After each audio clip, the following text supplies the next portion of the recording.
So you have the Densun, which is mandala offering. Whoever requests for the teaching. Usually in Buddhism, what happens, you don't teach unless requested. So when requested, we usually teach publicly because it will be very difficult for a teacher to teach one person privately non-stop, non-stop. So you get everybody together. So the person who actually asked and requested for the teachings of a particular whatever, they come up to the teacher and they offer a mandala. They offer the body of the Buddha, the speech of the Buddha, and the mind of the Buddha to represent by, I request you to give the teachings of the Buddha in order that I may achieve Buddha's body, speech, and mind. So it's a symbolic offering of the sponsors who have requested the teachings. Alright? Usually it's like that. In Buddhism, we don't convert, we don't send missionaries, we don't force, and we don't make people do it. If people request it, we do it, otherwise we don't. There's no such thing as that in Buddhism at all. Alright? So in the beginning, that little ceremony was that you must be wondering what's going on, everybody doing this and doing that, doing this and doing that. Don't know what's going on. Okay, so I want to get my value for mantra. Okay, before I start, I would like everybody to stand up for 1 minute, stretch your legs, and sit down. Right? Stand up and stretch your legs. Yeah, that was fast.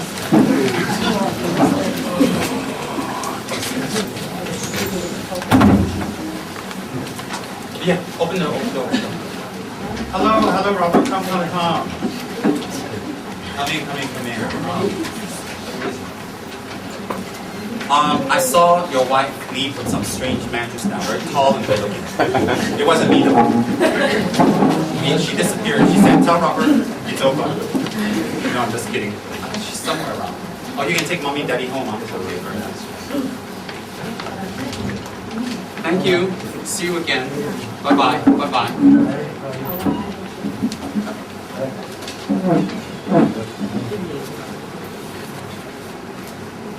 A little mantra roller. Bye-bye. She comes to Kichara almost every day to roll mantras, this one. How nice, huh? Not like some lazy people I know. Thank you. Bye-bye.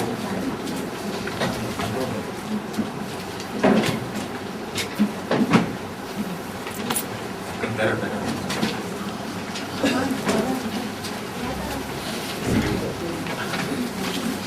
Bye, Robert. Bye.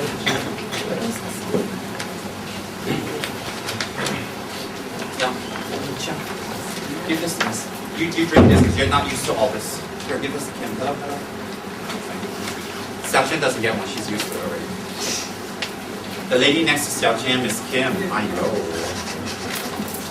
It's okay. Xia has been reciting mantra backwards again today. Okay. Now, to get value for your mantra's work. Alright? Value for mantra's work. Put that on low. It's very loud. And circulate, everybody can get it. I know everybody's saying, how come Rinpoche get the fan? We don't get it. Make it circulate. Never mind the candle blower, I already made offerings. This way. No, just turn the top. Just turn the top. Cha, can you do it? Not North India, my monastery India. They're a little bit over there, don't know which one. Yeah, we turned the top one, that's all. That's okay. Very good. Very good. Too long in the sun already. Make it turn out, turn. Even Dharma talk on fan. Operation. Yeah. Better.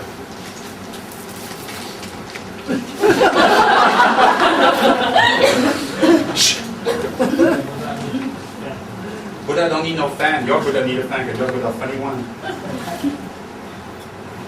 I don't want everybody to be sweating to death. That's a little bit better, huh? Not too much. Chow gets all of it, everybody else don't get. Okay. Wires and robes and fans. And, next slide, I'm telling you, it's going to be different. I took a wrong turn in this slide. When I was thinking incarnation, I took a wrong turn. There was two choices. There was one Tibetan Rinpoche, Tsem Rinpoche. There was another one to be born in Japan, very rich.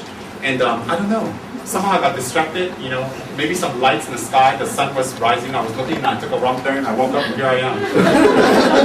Next slide, I'll be ready. Next slide, I'll be real ready. I took a wrong turn. I think most of us took a wrong turn. Some people turn to never turn back again. Okay, so before we do any Dharma practices, the minute we wake up in the morning, These are very simple mantras to recite. The minute we wake up in the morning, and I don't want you all to freak out, these are Sanskrit mantras. Don't think, oh God, if I don't chant it right, I don't get the blessing. If you chant it wrong, sincerely, you still get the blessing. So don't freak out about the pronunciation. I know people think, but I can't pronounce it right, do I still get the blessing? No, you still get the blessing. Don't worry, okay? Don't worry. The Buddha not so stupid. The minute you say the mantra, the Buddha look at you and say, poor thing, but never mind, bless her. The Buddha bless me. If you bless Krishna, he's going to bless you. Look at me, poor thing. Okay. The first mantra is this. I'll say it to you, and then you guys just listen carefully, then you know, alright? Om Sambara, Sambara, Vimara Sara Mahajava Hum. Om Mara Mara, Vimara Sara Mahajava Hum. Om Sambara, Sambara, Vimara Sara Mahajava Hum. Om Mara Mara, Vimara Sara Mahajava Hum. Om Sambara, Sambara, Vimara Sara Mahajava Hum. Om Mara Mara, Vimara Sara Mahajava Hum. Alright? The minute you wake up in the morning, or even a little bit later, it's okay. You recite it 7 times and you think, whatever I do today, whatever actions I do today that's virtuous and good, may be multiplied so the merits propel me to become a Buddha to benefit others. So the minute you wake up, you think like that. You think about your Buddha. Maybe you like Amitabha, maybe you like Tara, maybe you like Tsongkhapa, maybe you like Jesus Christ. It doesn't matter. Whatever you like, whatever Buddha or holy thing you like, you think about. Alright? Anything. So the minute you think, may my virtues be multiplied by 100,000 times. Om Sambara Sambara Vidma Sambara Java Mara Mara Vidma Sambara Java Sambara Sambara Sambara Mara Mara Vidma Sambara Sambara Mara Mara Vidma Sambara Sambara Mara Mara. That's it, 7 times. So if you're in a place like, if you're with your husband or wife, and then, you don't wake up and become you're so holy, you're so good, you just wake up and you go, Om Samara Samara Samara. You don't wake up your neighbor. You don't wake up people. You don't freak them out. Okay? If you're in a place that they don't accept this or whatever, it's not you're wrong or you're hiding or you are not proud. It is to be skillful and respectful of other people's thoughts. So if you're in a place or an environment or with people who think you're weird because you get up in the morning and start chanting, then don't show them you're chanting. It's not that you're wrong. It's the Buddhist attitude of being even one step higher to be more kind to them. And when we actually chant mantras, unless we are alone or in a prescribed ritual place, we're not supposed to chant loud. We're not supposed to chant in a way that the person next to us can hear. Why? It shows something like we're showing off. We're supposed to chant it quietly and pronounced and not show. And when we do mantras, we should do mantras and prayers in a way as when we are with people, as if we are not doing it, as if we don't know it well. Never chant and never do it in such a way that's disruptive to other people in any way, shape, or form. Not because what you're doing is wrong, but the very reason you're doing the mantra is to develop compassion. So if you're not even compassionate to the people around you in a simple way, what else there need to be said? So mantra practices are supposed to be done very gently, very quietly, and very humbly, as if you don't know anything. Alright, so you wake up, you do that. Sometimes you forget, no problem. That day you don't get 100,000 extra. So if you give one item of food to someone that is underprivileged on the street, if you have done that mantra in the morning, then for 24 hours, during that time period, if you give a piece of food to someone, the merit will be multiplied 100,000 times.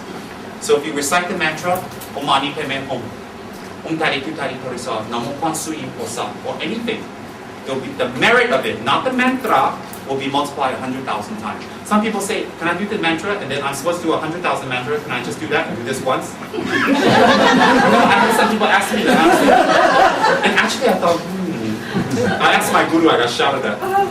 He said, you still have to do the mantra. It's the merit that's increased, not the mantra count. I went there. Isn't that lovely? Like sometimes I give pujas to people. I tell them you have to do 100,000 tara. So they do Om Sambara Sambara 7 times and they do this one round. It's 100,000. 108,000 in fact. Didn't work. I got screwed up on my guru. Because I'm always thinking shortcuts to enlightenment. That's my way. When I was in the monastery, shortcut. My guru said that, why do you always want a shortcut to enlightenment? I said, because I'm very distracted.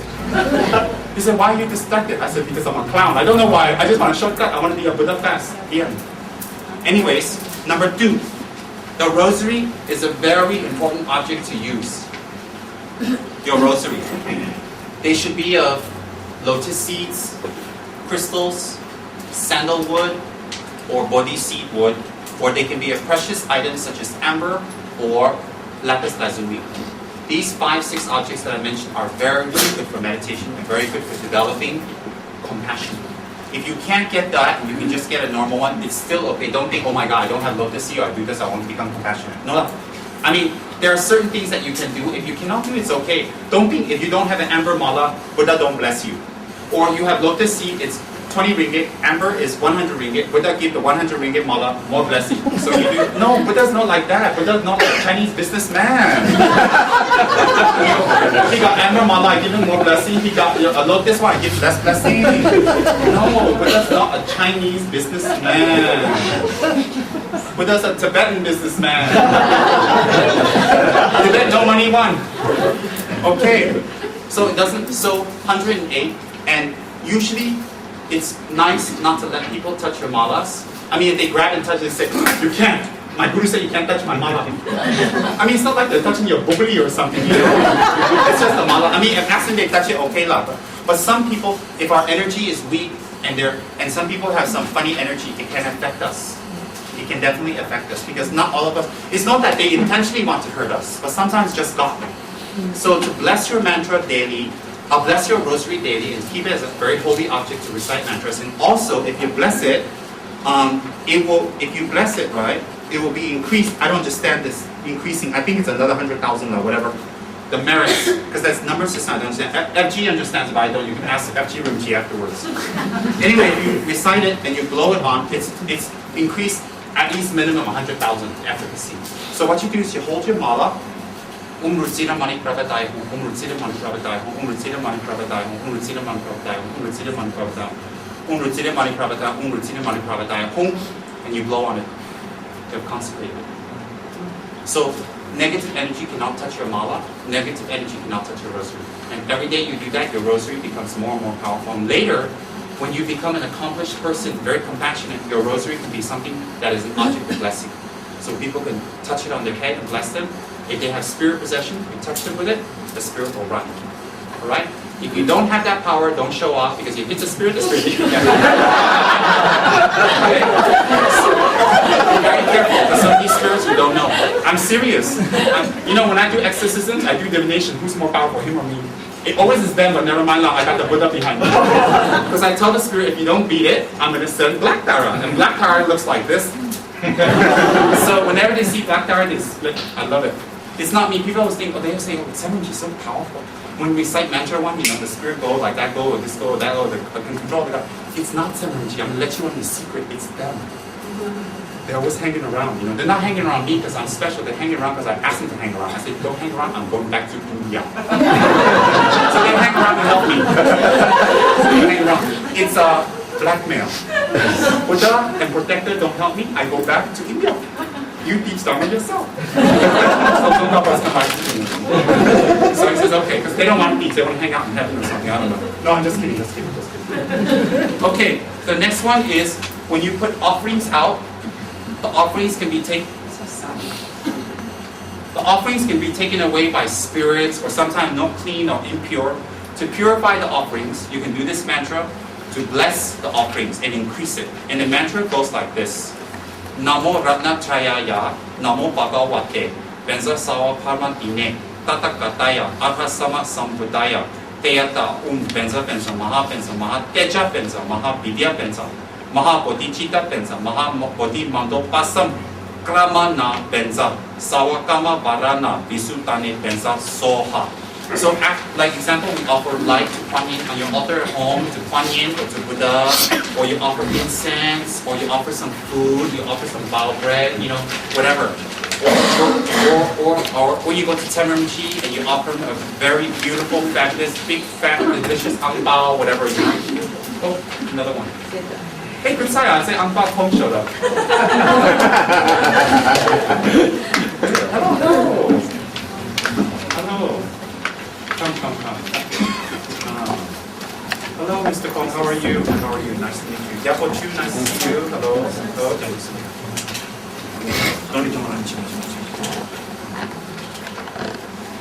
Have a seat. Relax. Have a seat. See, this guy's smart. He puts his handphone on immediately. Very good. Have a seat. You come here because you're young, huh? You let this uncle sit on the chair. Now you can lock the door. I think no more people. You move chair back, sit. Yeah, uncle, sit. You're a big guy. I wouldn't want to meet you in the dark alley. No, sit. You come and hold on. I'm not traditional. I want you to get the Dharma. Forget all this physical respecting. I'm not into all that. You get the Dharma, you chant, I'm happy. All right, now where was we before Ang Pao walked in? Mr. Tom walked in. I was talking about Ang Pao, and did you not? Good sign, huh? When Adeline walked in, I didn't say Ang Pao. Come. Okay, so when you offer something on the altar, when you offer something to the Buddha, when you put something, you just don't leave it on the altar. You can bless it and make it bigger and increase the merit by reciting this mantra. So actually this prayer, you can just put in a little cover and leave near your altar, under a table or whatever. After a while you memorize, it's quite easy. Quite easy. So this is to purify the mantra. Any questions about this first page so far? Anybody have any? 𝐶𝐞𝐬𝐞, any questions? You sure? 𝐶𝐞𝐬𝐞's good. She did 1 million mantra on Tara. You did, didn't you? 1 million? Or take 1 0 away, 100,000. Oh, no, 1 million. Yeah, she did. 𝐶𝐞𝐬𝐞 called me up one day and said, I need a job. How? I said, you Tara mantra now. She said, how many? I said, 1 million. She said, 1 million! 1 million! 1 0 0 0 0 0 0. I said, yeah. And she went, oh. And then I said, if you do that, you get a job. So she did the mantra and got a job. Yeah. All types of funny people in here, I tell you. Everybody got a story, almost. But everybody's wonderful. Okay, any questions on the first page? Any questions? Easy, huh? Easy. 𝐶𝐤𝐤 got a question, but she didn't. No, Rod Stewart got a question. She did not ask. You don't want to look like stupid.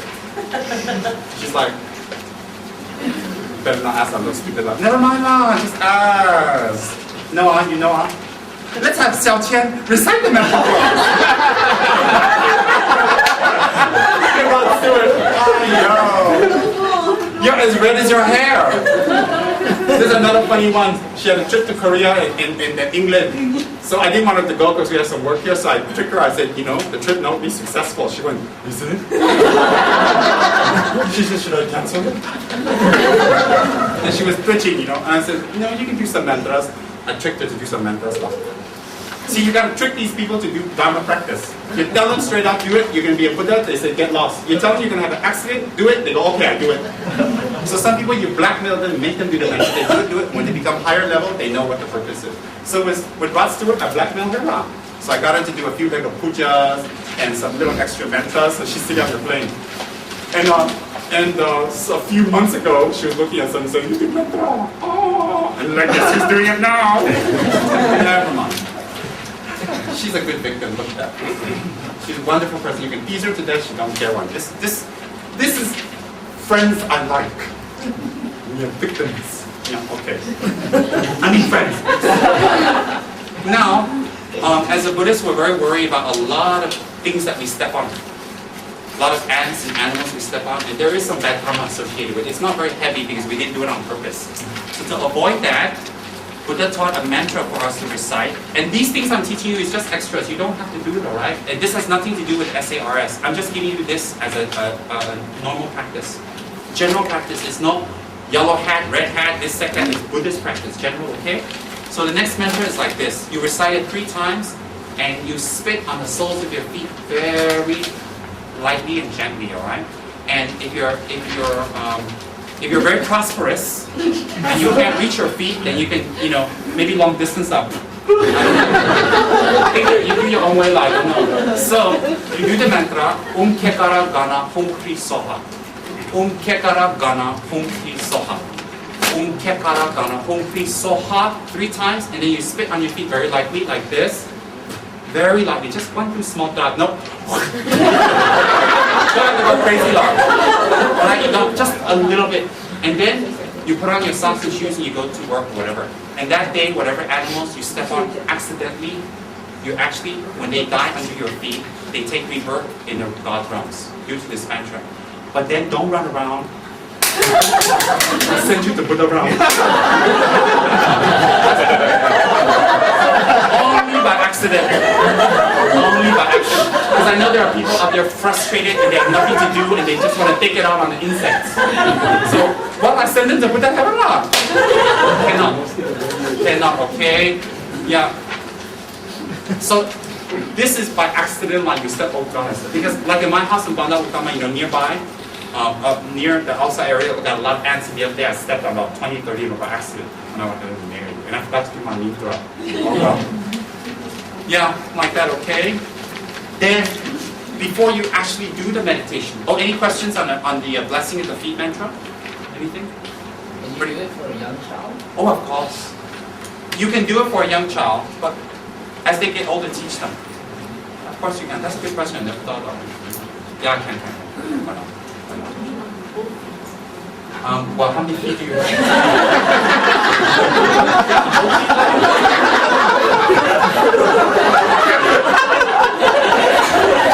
That's a good one. Okay. If you blow on the left, you forget the right. What happens if you send with the right, not the left? So blow on both and cover all bases.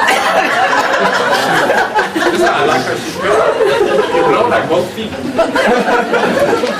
You're wonderful. This lady is wonderful. Whenever we have a Dharma talk, she drive all the way from JB, 5-6 hours, come attend Dharma talk, and Dharma talk finish, she drive all the way back. Can you imagine that for Dharma talk? I'm very honored. I'm not such a good teacher that I deserve this kind of people, but anyways, 10 hours to listen to me. I wouldn't drive 10 hours to listen to me. Okay. Now, before we do any meditations or we do any type of sadhanas or prayers, then if we have an altar, what we usually do is this, the meditation site preparation.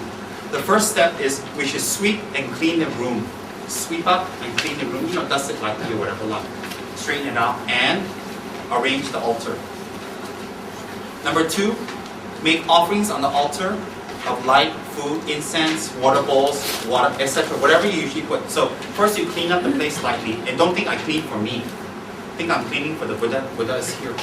Clean up the area, clean up the room, and then number 2, second step, you arrange the altar. You make the offerings you want to make on the altar. Number 3, you make a good motivation. You sit in a comfortable position, and you do the refuge, and you take, develop bodhicitta mind. Those 2 steps will be in any practice included. So I'll teach you that later. So those 2 is taking refuge and developing a good mind, developing bodhicitta. Number 4, you visualize the Guru, the Buddhas, the Bodhisattvas, or whatever, or you visualize your Yidam. In this case, it will be Tara. Okay? So you clean the place, you make offerings, and you sit comfortably, you think, I'm going to take refuge in the Buddha, and I trust the Buddha, the Dharma, and the Sangha, and I will do this meditation so that I can clean my mind and my karma so I can be beneficial to other people. Think like that. The next step is you do the visualization. Whether it's your Guru or Buddha or Lama Tsongkhapa or whatever, you do the visualization. The next one is you offer the 7-limb prayer and mandala by reciting those prayers. That will be in the sadhana later. Number 6, make requests to the lineage gurus for inspiration. That will be in the sadhana also. Alright, that's general preparations. The next page, we went over the significance of Tara. So I want to page 3, the 8 fears. I want to go over the notes. Yeah. Can you decode the meat part? Sorry? Oh yeah, sorry. I skipped it on. Okay, back to page 2. Okay. People always ask, the minute you're Buddhist, the first question they ask you in a Chinese area is, are you vegetarian? Are you vegetarian? Are you vegetarian? Are you vegetarian? Are you vegetarian? Are you vegetarian? Are you vegetarian? No, I'm not, and I kill it myself. I've been asked that about 5 billion times. If I got 10 cents for each time I've been asked if I'm vegetarian, I will be rich. Me and Xiaqian will both own a BMW. And mine will be a current one. So, what happens is this. Buddha is extremely compassionate. Buddha is a fully enlightened being. Anything associated with the Buddha and Buddha's body, male or female, doesn't matter. It will bring benefit to the being. So during Buddha's time, there were many, many types of people who want to make offerings to the Buddha. So Buddha himself at that time, Buddha Shakyamuni, the historical Buddha, has no possessions, doesn't have a house, doesn't have any place permanent because he's a wandering ascetic monk. So the only thing they can offer Buddha is maybe once a year offering fresh robes, during the rainy season offering protection and cover and shelter, and daily food. So when they offer the food, they want to offer the best to Buddha. So Buddha made no restrictions on that. But he did say, if you offer me meat, please do not kill it for the person, for me specifically. And you yourself cannot order the meat to be killed, and you cannot instigate it to be killed by other people like, oh, I can't kill, I'm a Buddhist, and I can't do it, but can I give you $10 to do it? But don't tell people I did it. Cannot. So you cannot order it to be killed, you cannot instruct it to be killed, and you cannot have it killed, and it cannot be killed for you. On those bases, you are allowed to have meat. Of course, it's better if you don't. Of course it's better. There's no debate, and I'm not going to justify it.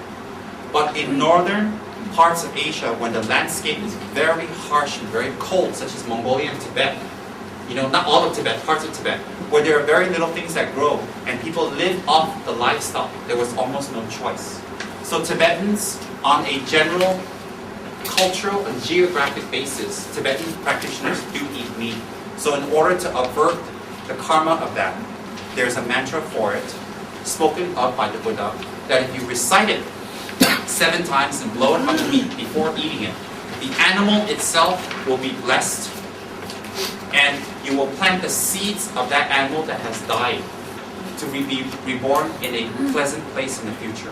You'll add to it. And the negative karma of eating the meat is not there. I mean, you do this conscientiously. So if you order meat, whatever, or you offer given to that, then before you eat the meat, you recite quietly, 𝐴𝐵𝐸𝐴 𝐾𝐸𝐿 𝐽. Okay? Isn't it 𝐴𝐵𝐸𝐴 𝐾𝐸𝐿 𝐽?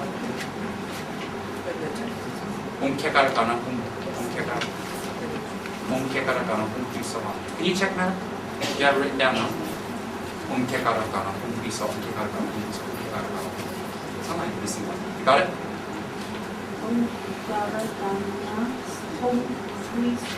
Yeah, 𝐴𝐵𝐸𝐴. There's a little mistake here, sorry.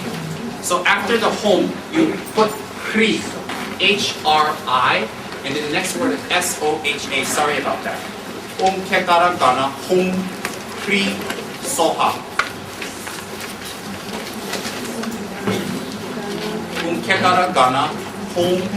𝐽𝐸𝐴, H-R-I, and the next word is soha.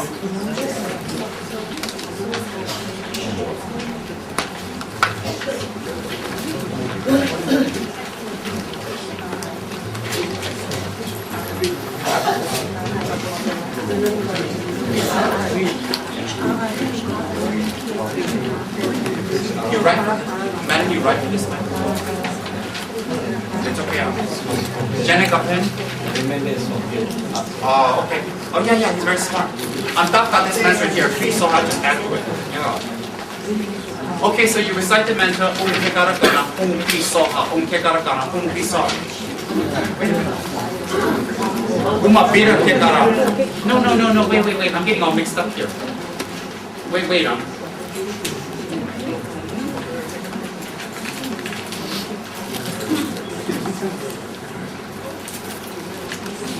𝐶𝑠 soha.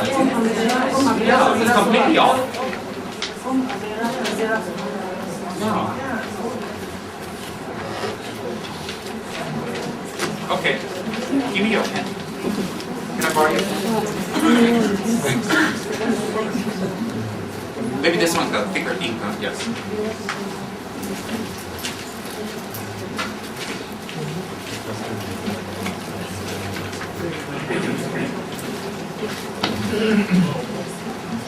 Okay, it's like this, okay? Most of you already know. 𝐴𝐵𝐸𝐴 soha. Sorry about that. 𝐴𝐵𝐸𝐴 soha. A-B-I-R-A, 𝐴𝐵𝐸𝐴, T-E-Z-A-R-A, 𝐴𝐵𝐸𝐴 soha.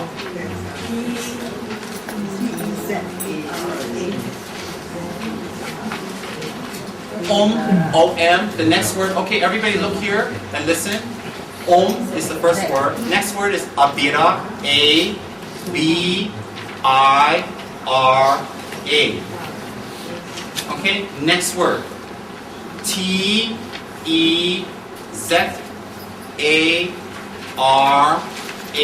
Tezara. Last word, Soha. S-O-H-A. Soha. Yeah. Okay, 7 times and blow on the knee. Umabira Tezara Soha, Umabira Tezara Soha, Umabira Tezara Soha, Umabira Tezara Soha, Umabira Tezara Soha, Umabira Tezara Soha, Umabira Tezara Soha. So if you're in a restaurant with your friends and they don't do a lot of Dharma practice or whatever, you don't make a big show. You don't show off like you're such a great, wonderful, compassionate Buddhist, fantastic person.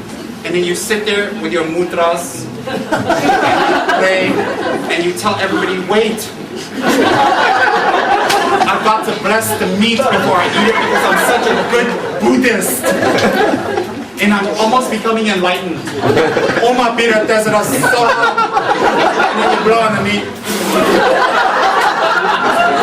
And you know what? I don't think anyone can eat it after that. You blow it on your own plate quietly without anybody knowing. The object of Buddhist practice is to make you humble with humility, not to make you a big show-off. Okay? So if you're doing Buddhist practice, you know more things and you become a bigger show-off, you're doing something wrong. Buddha not wrong, Dharma not wrong, you're doing something wrong. You don't know how to drive car, I give you car, you have an accident, not my fault. Okay, you don't have license, you drive car, you don't blame the car, you blame yourself. You get in a kancho, you learn for 1 month like me. But that was torture learning car in a kancho, it was so small. I thought I was sardine like this 1 month. And therefore when I went for the test, oh my God, I paid them off. I said, here's 10 ringgit, hey, here's 10 ringgit, make sure I pass out. Because my feet so long cannot fit. I have to say suspended, you know. Can you imagine driving suspended for 2-3 hours? Because I cannot, if I stretch it, I go like that. No room in the kancho, and I put the seat all the way back, that's it. Can you imagine me in a kancho like fitting FG inside a kancho? No. Anyway. So, what happened? Where was I? Oh, me.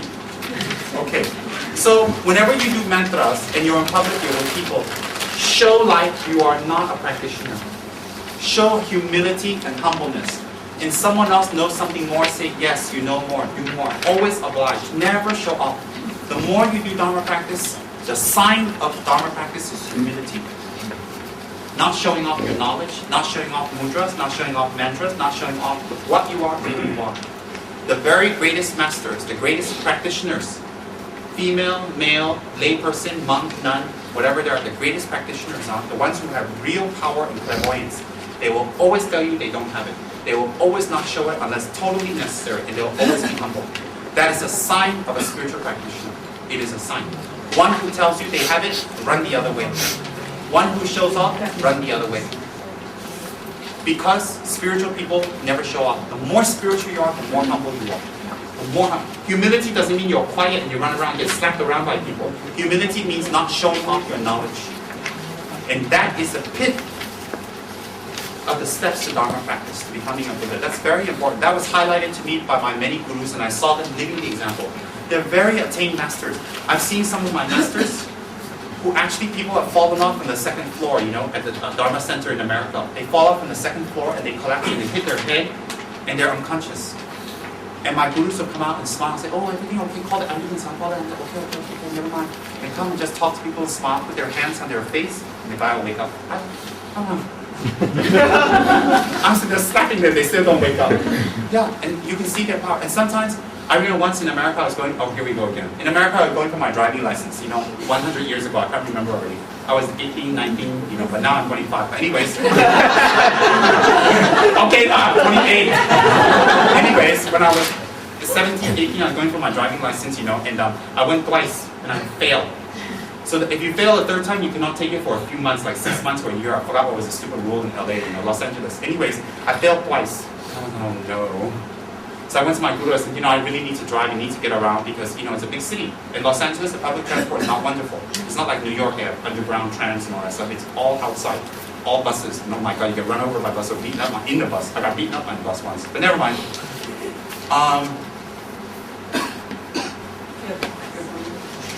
So I said to my teacher, you know, I'm going for my test tomorrow again, how? And he just said to me, he just smiled and says, oh, you know, you'll definitely get it. And he went back to the prayers and all that. You know, God, he's just saying that to make me happy. And I did the next day. The next day I got it and it was real easy. I could not believe it. Like that. I've seen my teachers manifest. I've seen teachers, not my teachers, but I've seen great teachers in a monastery who the local people will come and tell them, oh, you know, our crops are going to be destroyed. The rains are too heavy. Please do something. And you'll see these old masters. I've seen it with my own eyes. Go outside, take some rice, and recite prayers, throw it in the air at the rain. Within half hour, the rain completely stopped. And I'm talking about during a monsoon in India, you know, monsoon in India. I'm not talking about during the time where, you know, you look at CNN, you know that the weather's going to be bad at this time, and you tell people, oh, I'm going to make the rain come, you know.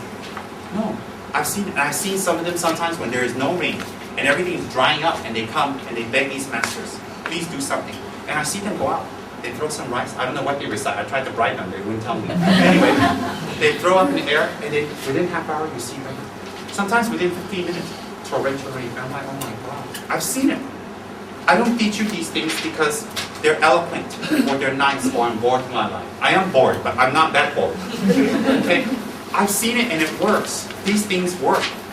And I'm a very hard person to convince. Very, very hard and very stubborn to convince. It works. I've seen these masters, you know. Anyways, have that kind of power. Mantras have that kind of power, but you have to achieve that power through recitation, good motivation, recitation, and commitment and effort. Most important, when you attain some kind of powers, it must be used to benefit others, and you must practice it in total humility without ever showing off or earning money from it. Earning money or showing off. It's very important, and people will slowly recognize your qualities. They will recognize people are not stupid. People are very smart. Very, very smart. Alright? So, that's the meat mantra. Please, page 3, we go down to the 8 fears. And this will relate to what we're doing later. The 8 fears refer to fear of lions, fear of elephants, fear of fire, fear of snakes, fear of bandits, fear of captivity, fear of water and shipwrecks, fear of demons. Of course, this was originated 2,500 years ago in India, so these are applicable then. And you may think, well, they're not applicable now, you know, how dangerous. I walk down from here to Mid-Valley and drive down and meet an elephant. why pray to Tara, protect me from elephants? Even you pray like that, people think you're crazy. Or from here to Mid-Valley, you know, you have a shipwreck. You know, like, you think it's not applicable. But there are deeper meanings. When you pray for fear of lions, protection from fear of lions and elephants and fire, they have a symbolic meaning. Physically, they may not be lions, but when you propitiate Tara, she protects you from these fears. What happens is, lion is the inner lion, which is pride. The inner elephant, delusion. The inner fire of hatred and anger. The inner snake of envy and jealousy. The inner bandit of wrong view and erroneous philosophies. The inner captivity of greed. Greed holds you like a prison. The inner fear of water, lust, and attachment. And the inner fear of demons. Number 1, if we have a lot of pride. If we have a lot of pride in ourselves. Pride in this case has nothing to do with the Western term, because Western people are very like, I'm good at this, I'm good at that, I'm good at this, I'm good at that, I. It's very I-centralized. It's a cultural thing. But pride is actually what it is not you're good at this or you're good at that. People will know whether you're good or not. Pride is when you are very insecure about something within yourself. And you need to reaffirm to other people you are good at it in order to hide your insecurity about something. And therefore, you have a lot of pride to cover this insecurity. 1. 2. Pride can be, you do have knowledge, but you're very stubborn to learn or to share other ways and other methods, and you think you are the best and you are the only one. So therefore, a lot of pride arises. 3. The fear that your way may be good, but there may be another way or a better way or another way, and fear discovery of that and not wanting that and protection of that so pride arises, to protect yourself. Pride and spiritual practice are like putting yourself and a poisonous snake inside one room with no protection. It's very dangerous. If you have a lot of pride, there are specific Buddhist meditations to alleviate and cut it, because pride is like an upside down cup, and you're thirsty, and no matter who pours water into it, the water disperses. The cup cannot go in. Pride blocks knowledge. Pride blocks attainments. Pride blocks advancement. Pride blocks any type of knowledge advancement and any type of betterment, because you refuse to listen to anyone else. You refuse to do any other way. You refuse to do anything. People on a superficial level may be impressed that you're good at this and good at that, but they will see through it. So the Buddhist method of countering that is what? To be totally open about your weaknesses. To be totally open about your mind. To be totally open about whatever faults you have. That will be one way to cut pride down.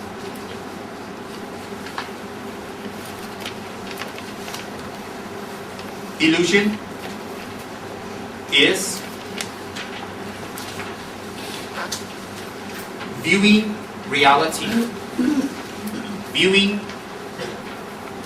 the way things operate in a wrong way, seeing things in a wrong way, not getting information on it to have a correct view, and operating on a delusional way of thinking, represented by elephants. Hatred and anger. There's a lot more explanation, but I won't get into it because it will take too much time away. Hatred and anger, very simple.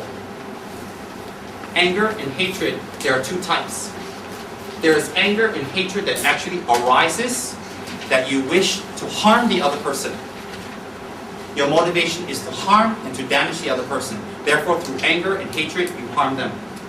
Another type of anger and hatred that can arise is the anger and hatred that is actually out of great love and great compassion, where you actually show anger towards another being out of great love. Example always is a mother scolding or hitting a child out of extreme great love.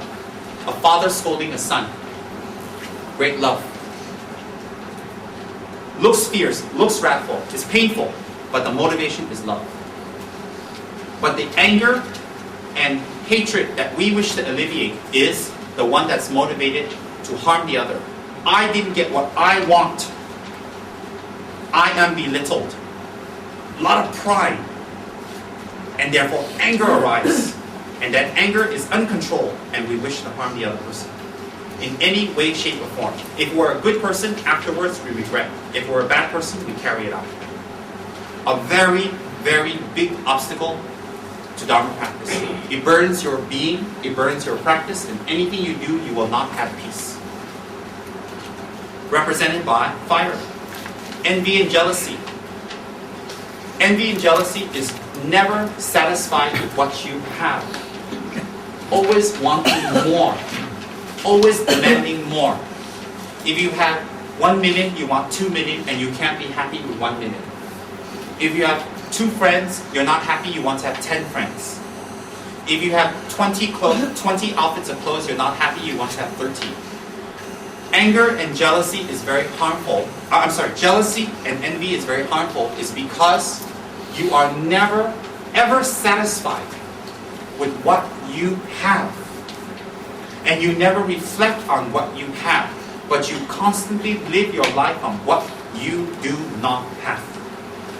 So what you do not have, you complain, you show your anger, you show your dissatisfaction to yourself, to the people around you.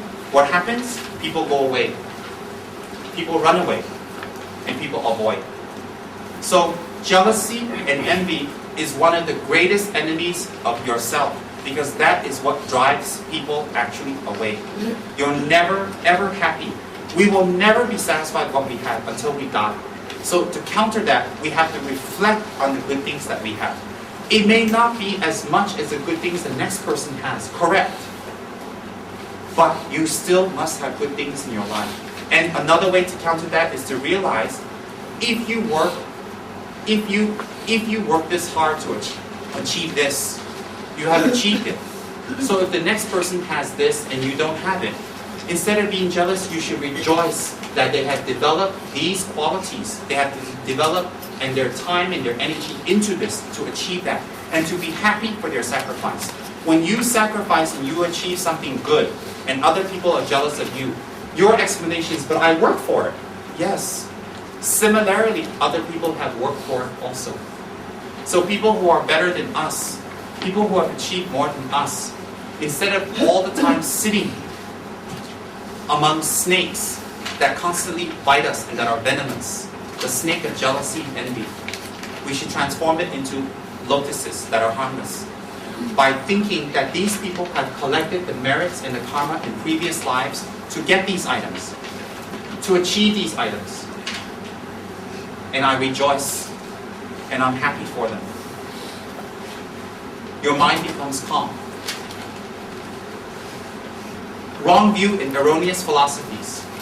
To hold your mind, they're like bandits because they steal things away. Bandits steal things, thieves steal things. Wrong view and erroneous philosophies steal what away? The correct practice from you. If you follow wrong views with a lot of pride and protect it, and you follow erroneous philosophies, philosophies without basis and grounding, that the results are not proven, and you cannot prove, and you follow it, it is like bandits because they steal things away. These wrong views and erroneous philosophy steal your time and your energy away, which could have been dedicated to something that can actually bring results. So it is equivalent to bandits. Captivity is greed and avarice. Similar to envy and jealousy. I won't go into jealousy. I won't go into much whatever. Fear of water and shipwrecks is lust and attachment. Attachment to items and to things and not being able to let go. That you expect things to be a certain way. You want things to be a certain way, and it doesn't come out the way you want. And therefore, you drown yourself in pity, self-pity, you drown yourself in sorrow, you drown yourself in unhappiness, and you want to give up. The sign of wanting to give up, the sign of self-pity, and the sign of always attached, always unhappy because of that, is a great sign of great attachment. That your mind is very, very attached to a certain way, to a certain thought, to a certain standard, and things must be done this way.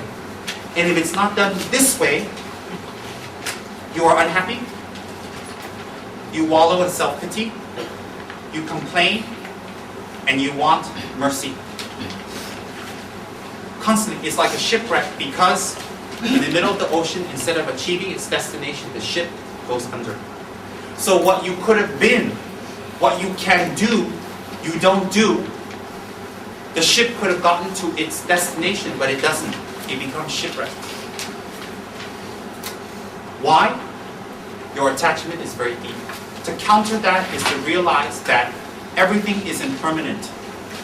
What comes up must come down. What is young must become old. What we get must be lost. What we receive must be given.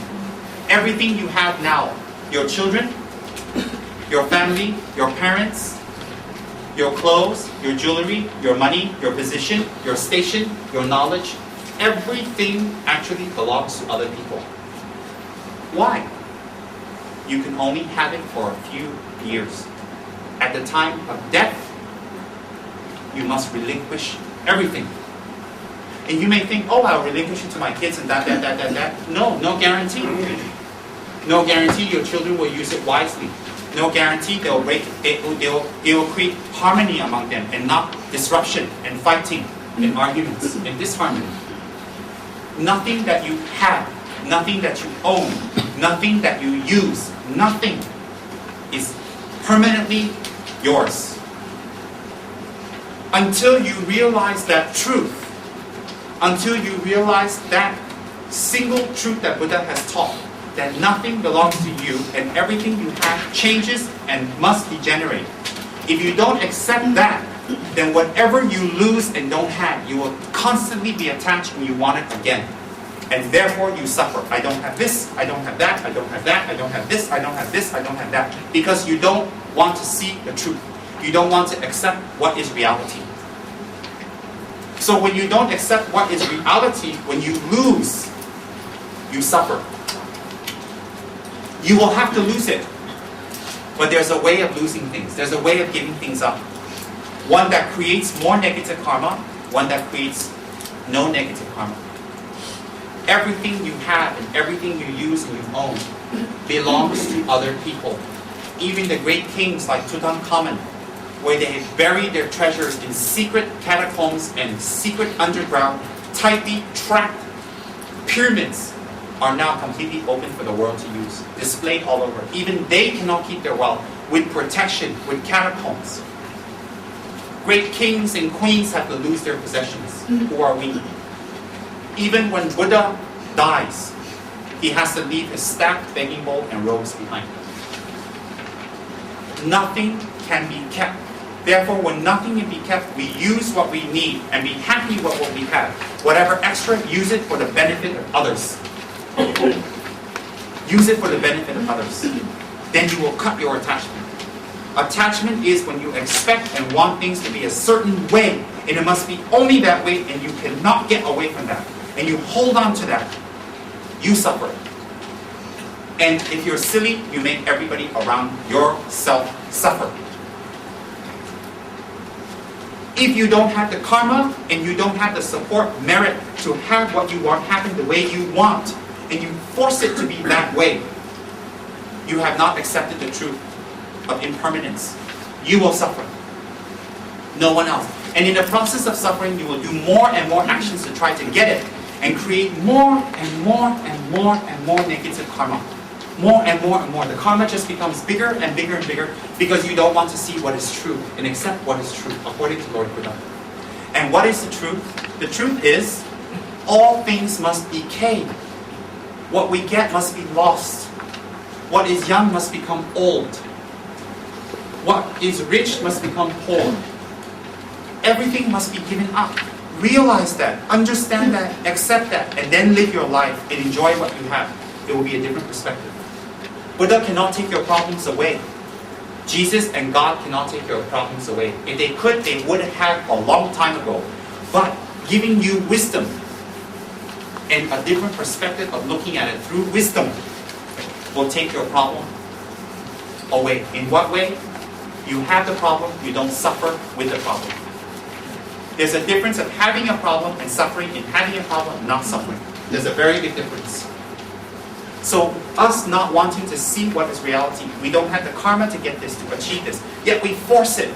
And then when we don't get it and we try to force it, we still cannot get it, we want it, we want it, we want it, and we complain and we complain and complain and we do other bad things to try to get it, and do this and do that and this and this. And we go lower and lower and lower. Why? The karma pulls us down. Think about that. You are all educated and intelligent, and much more educated and much more better than I am, much more experienced than I am. I'm from some weird little village in South India. You have much more education. Some of you are much more older and much more experienced than I am.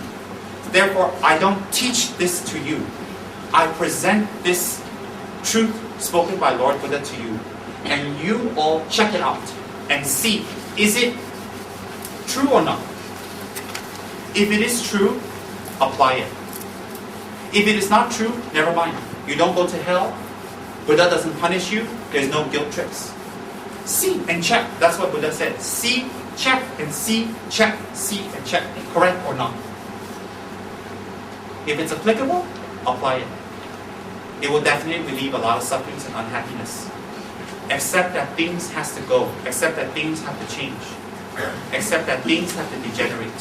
Accept that all things do not belong to you eventually. Temporarily, I own this watch and this mala. So if I'm very attached that everything must be my mind, I cannot give it up. If someone takes this, I will suffer. Maybe I commit suicide. But if I realize that things don't really belong to me, I just use it temporarily. I protect it while I can. If it's gone, that's all. then you suffer less. That is not to say you walk around saying, oh, nothing belongs to me, you just give everything away. No, but you have a middle way. Think about that. That is like the fear of being imprisoned or being accused wrongly, captivity.